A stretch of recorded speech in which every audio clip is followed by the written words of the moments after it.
Have you ever eaten a salad where the bread isn't a topping but the very soul of the dish? Today, we are diving deep into fattoush, the unique Levantine chopped salad that turns leftover pita into a crispy golden centerpiece. Fattoush is more than just a fresh vegetable mix.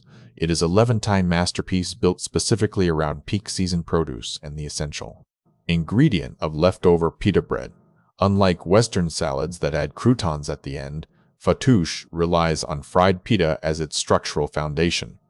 The magic happens in the preparation of the chips.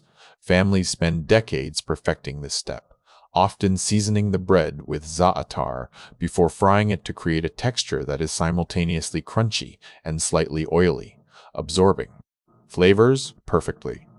While some versions use a tangy lemon vinaigrette, the most authentic recipes feature a zesty sumac dressing or a sweet and sour pomegranate molasses blend that coats every leaf of lettuce and radish in a vibrant red hue.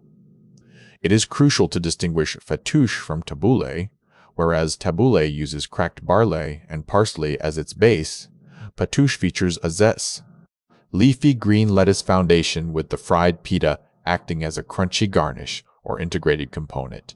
When you toss everything together, the dressing works its magic to create the perfect culinary balance of crunchy and soggy in every single bite, making it an ideal dish for healthy meals and lively family gatherings.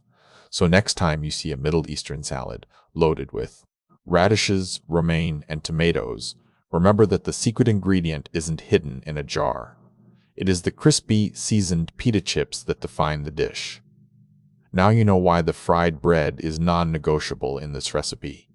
Which dressing variation would you try first, the tangy sumac or the sweet pomegranate molasses? Let us know in the comments below.